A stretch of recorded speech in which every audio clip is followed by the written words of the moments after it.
नमस्कार। मोबाइल का बोलबाला 8वीं कक्षा में 9वां पाठ है, जिसकी लेखिका सुरेखा शर्मा जी है। मैं शशिधर सिंह आपके सामने एक छोटा प्रयास कर रहा हूं उनकी एकांकी की विमर्शा करने की।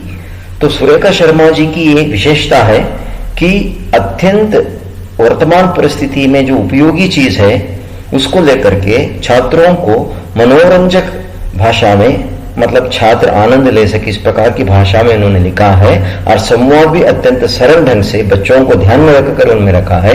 और मोबाइल की पहले कैसी परिस्थितियां थी उसका भी संवाद अन्य उपकरण, टेलीफोन तथा चिट्ठी के द्वारा उन्होंने कराया है। सुरेखा शर्मा जी 11 अगस्त 1956 को हरियाणा में उनका जन्म हुआ। हिंदी में MA B.Ed की शिक्षा इनकी हुई है। स्वतंत्र लेखन कार्य समीक्षक के रूप में भी मैडम काम कर रही हैं। हाल ही में मैंने उनका ढाई अक्षर प्रेम पढ़ा। बहुत ही अच्छे ढंग से विषय वस्तु को चुनना इनकी एक कला है। श्री गणेश भी बहुत अच्छा करती है, इतिश्री भी बहुत अच्छा करती है। जैसे कि आपको एकांकी के पर्दे पर हम जाएंगे, पहले जैसे कि पर्दा उठता है एकांकी का, तो टेलीफोन मन ही मन गुनाने की जो शैली से उन्होंने शुरू किया वो बहुत बढ़िया रही है। अभी आप देख रहे हैं कि ये है हमारी प्रसिद्ध लेखिका सुरेखा शर्मा जी। और यहां टेलीफोन, मोबाइल के द्वारा संवाद शुरू होता है। टेलीफोन कहता है मन ही मन देखने में चूहे जैसा, ये मोबाइल से कह रहा है टेलीफोन। ना पूंछ ना मूंछ, फिर भी इतनी इसकी पूछ, चल दूर हट मुझसे, आकर बैठ गया मेरे पास, तेरी औकात ही क्या है मेरे सामने। ये जो ये भाषा है, इसको प्रारंभ करने का जो ढंग है लेखिका का, अत्यंत ही आकृष्ट होता है बच्चों को भी और अध्यापकों को पढ़ाने के द्वारा, पढ़ाते वक्त। और मोबाइल की भाषा सुनिए, चौंक कर मोबाइल भी कहता है, क्या हुआ भाई, मैंने तो तुम्हें कुछ नहीं कहा, गुस्सा क्यों करते हो, मुझसे कोई गलती हो गई क्या, मैं माफी चाहता हूं, तुम मेरे बड़े भाई यानी कि अग्रज हो, कहता है। और टेलीफोन और भी उसके साथ संवाद करते हुए कहता है, गुस्सा ना करूं तो क्या करूं, पता है जब से तुम आए हो हमारी कोई पूछ नहीं रही, जब तुम्हें मतलब सब तुम्हें अपनी छाती से लगाए घूमते हैं, हर समय तुम्हें अपने पास रखते हैं, एक क्षण के लिए भी तुम्हारी जुदाई नहीं सहन कर सकते। यहां मुझे कुछ बोलना पड़ेगा। लेखिका की ये बहुत ही बुद्धिमानी है कि वहां पर उन्होंने इस प्रकार का संवाद लिया है। टेलीफोन अपनी अंदरूनी बात को मोबाइल के द्वारा किस प्रकार कह रहे थे कि मोबाइल आज हमारी इतनी जरूरतमंद चीजों में से एक है। हम अपने बैग में बाहर निकलते वक्त अगर कोई दूसरी चीज हो या ना हो, लेकिन मोबाइल और उसका चार्जर हम जरूर ढूंढ कर रख लेते हैं। चाहे हम बटुआ छोड़कर चले जाएंगे लेकिन मोबाइल छोड़कर नहीं जाएंगे। तो इस प्रकार एक दिन थे तब गले में भी लटका कर लोग चलते थे, जिस प्रकार गांधी जी घड़ी को लटका कर चलते थे, उसी प्रकार मोबाइल को वर्तमान परिस्थिति में लोग लटका कर चलते थे। इसको लाने के लिए टेलीफोन के द्वारा मोबाइल को मैडम ने कहलाया है। और ये मोबाइल और टेलीफोन के बीच आगे इसी प्रकार संवाद बढ़ता है कि मोबाइल का यह कहना है कि मेरा कुछ भी कसूर नहीं, दोष नहीं मेरा, मैं तुम्हारे लिए क्या कर सकता हूं, तुम जो कहोगे वही मैं करूंगा।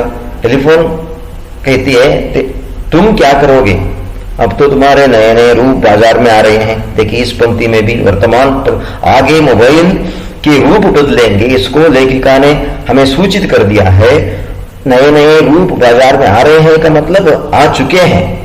परसों में श्रीमती सुरेखा शर्मा जी से बात करते वक्त उन्होंने स्वयं कहा, उसको अंत में मैं सुनाऊंगा, कि उस वक्त तो मोबाइल केवल कीपैड वाला मोबाइल था, आजकल स्मार्टफोन आ गया है।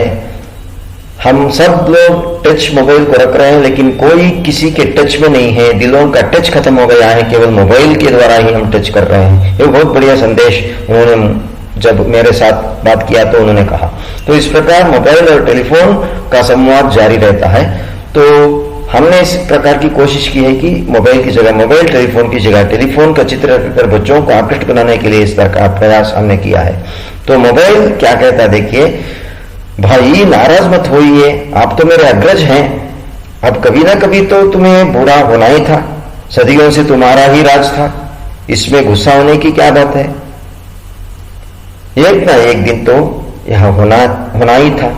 इसका मतलब समय सब लोगों के साथ बदलता है और समय के साथ हमको बदलना चाहिए। और मुझे यहां एक बात कहनी है, हमारे पास आजकल एंड्रॉयड मोबाइल है, स्मार्टफोन है, स्मार्टफोन की वजह से हम भी स्मार्ट होते जा रहे हैं, लेकिन हमारे विचार भी बहुत स्मार्ट होनी चाहिए, संवेदना स्मार्ट हो, तो तब जाकर के इस प्रकार की चीजों को उपयोग करने के द्वारा मानव संवेदनाओं को भी अगर स्पष्ट ढंग से अगर समाज में उसका प्रचार प्रसार करे तब इसका उपयोग होगा।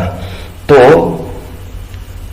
मोबाइल के बारे में बहुत ही अच्छे ढंग से कहती है। आप देखिए यहाँ पर मोबाइल के पूर्व परिस्थिति कैसी थी, तो चित्रों के माध्यम से, पहले कबूतरों के माध्यम से हम चिट्ठियों को भेजते थे, उसके बाद डाकघर आया, डाकघर के द्वारा चिट्ठियों को भेजने की पद्धति आई, परंपरा चली आई, उसके बाद खत लिखने लगे किसी को खबर देने के लिए, उसके बाद फोन आया, उसके बाद फोन में भी अनेक प्रकार के, टेलीफोन में भी अनेक प्रकार के रूप बदले, जैसे कि यहाँ चित्र में देख रहे हैं, लाल रंग वाला, काला रंग वाला, उसी प्रकार मोबाइल कीपैड वाला आया, उसके बाद स्मार्टफोन आया।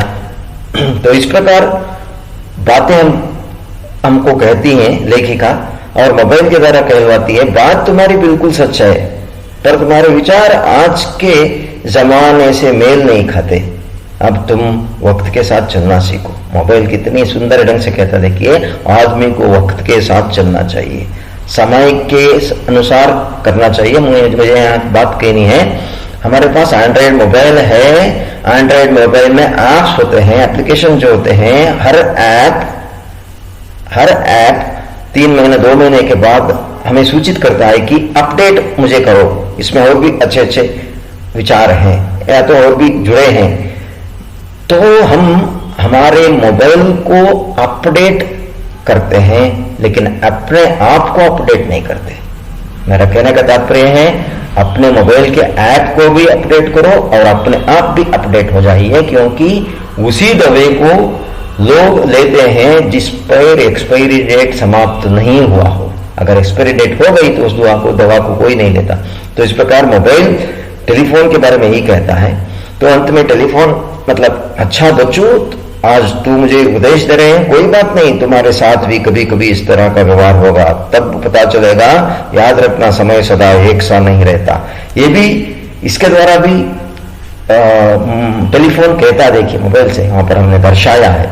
तो उसके बाद पर्दे के पीछे से नेपथ्य में जैसे कि एक ध्वनि आती है, आवाज निकलती है, मेरे प्यारे दोस्त तुमने सच कहा, समय सदा एक समान नहीं रहता। 2 बार लेखिका ने इस वाक्य का प्रयोग करते हुए हमें जताया है कि समय के साथ चला करो। तो एक मीठी आवाज, प्यारी आवाज जो नेपथ्य में सुनकर दोनों चौंकते हैं, दोनों एक साथ, अरे यह आवाज तो दादी के बक्से से आ रही है। देखिए ये जो कल्पना कराई है लेखिका ने, दादी की बक्सा निकालना, वहां जाकर बक्से को निकालते हैं दोनों मिलकर के, वहां चिट्ठी पड़ी जो है कोने में, वह बताती है, मेरे प्यारे ट्रिंग ट्रिंग, जो स्थिति आज तुम्हारी है उसे मैंने भी भुगता है, अफसोस जताते हुए कहते। टेलीफोन पूछती है वो कैसे, तो वहां देखिए चिट्ठी बताती है, हाय क्या दिन थे जब मेरे अंदर गुलाब की पत्तियां रखकर प्रेमी प्रेमिका एक दूसरे को भेजते थे, बार बार मुझे चूमा जाता था, यदि मुझे पहुंचने में कुछ देरी हो जाती तो लोगों की बेचैनी बढ़ जाती, पर तुम जब से आए हो तो लोग लिखना ही भूल गए, सब तुम पर ही गिटर पिटर करने लगे हैं। यहाँ एक बात और, लिखना ही भूल गए हैं। हाँ दोस्तों, बिल्कुल, अभिव्यक्ति, विशेष करके लिखित अभिव्यक्ति हमारी बिगड़ती जा रही है मोबाइल की वजह से। हम जो लिखते थे, हमारी लिखने की शैली में बहुत अंतर आ गया है, केवल हम मैसेज के द्वारा ही काम चलाते हैं। तो मोबाइल कहता है, दिलासा देता है, सांत्वना देता है, छिटी बहन निराश मत हो, ये तो समय का हेर फेर है, सभी के दिन फिरते रहते हैं, वास्तविकता की बात मोबाइल के द्वारा कहलवाया है लेखिका ने, और चिट्ठी भी यही कहता है कि यही तो मैं कहती हूँ भैया, तुम्हारे आने पर टेलीफोन भाई को दुख नहीं मनाना चाहिए, बल्कि खुशी खुशी आपका स्वागत करना चाहिए। दुनिया में कुछ भी शाश्वत नहीं, पता नहीं ये मानव जाति कल क्या नहीं खोज कर ले। यहाँ और एक बात बहुत बढ़िया, तो अनुसंधान, प्रयोग, शोध होते ही जा रहे हैं वैज्ञानिक क्षेत्र में। आगे शायद मेरे ख्याल से जैसे हम टच करके आज जिस एप्लीकेशन को खोल रहे हैं मोबाइल में, केवल देखने मात्र से ही एप्लीकेशन खुलने वाले मोबाइल भी मार्केट में आ जाएंगे। इसमें चौंकने वाली या तो फिर हैरान होने वाली कोई बात नहीं। तो मोबाइल, तुम सत्य कह रही हो, देखिए मोबाइल कहती है तुम सत्य कह रही हो। अब जो नए मोबाइल की खोज की जा रही है उसमें बात करने वाली और सुनने वाले एक दूसरे को देख भी सकते हैं। ये भी लेखिका ने पूर्व में ही कह दिया, बहुत दिनों के पहले ही लिखा था, लेकिन वीडियो कॉलिंग आदि इसमें होंगे, एक दूसरे को देख सकते हैं। इसकी भी सूचना, आगे की सूचना भी देती है। यह लेखिका की विशेषता है, खासियत है। तो उसके बाद संवाद बढ़ता जाता है। तो चिट्ठी अंत में कहती, देखिए मुस्कुराते हुए, इसलिए मैं तो यही कहती हूं, जो मिल जाए, जितना मिल जाए उसी में खुश रहना सीखो। मोबाइल और चिट्ठी की बातें सुनकर टेलीफोन ने अपनी स्थिति को समझा और मुस्कुराकर दोनों गले लगा लिए, मतलब दोनों सहमत में आ गए। जैसे ही गले मिले तो देखिए मैंने कहा था इतिश्री, एंडिंग जो होता है ना क्लाइमैक्स पर, बहुत ही बढ़िया ढंग से सुरेखा शर्मा जी ने किया। जैसे ही दोनों में समझौता हुआ, दोनों गले मिले, तो मोबाइल पर शर्मा जी का जो मतलब वहां जो मोबाइल था घर में, उस पर रिंग बज उठी, जिंदगी एक सफर है सुहाना। इसको आप स्वयं सुनिए। जिंदगी एक सफर है सुहाना, यहाँ कल क्या हो किसने जाना। जिंदगी एक सफर है सुहाना, यहाँ कल क्या हो किसने जाना। अरे ओले ओले ओ। तो इसी के साथ हम इस एकांकी के बारे में जो विचार थे यहाँ समाप्त कर रहे हैं। और एक बात, लेखिका वर्तमान, देखिए विषय वस्तु को चुनना भी एक कला है। तो हम यही कहते हैं रचनाकार को, यह रचनाकार के सामने एक चुनौती होती है कि कोई विषय को मैं लेता हूं लिखने के लिए, समाज के सामने प्रस्तुत करने के लिए, लोगों के सामने रखने के लिए, विषय वस्तु को चुनना भी एक कला है। लेखिका ने बखूबी इस कला को मतलब निखारा है, हमारे सामने रखा है।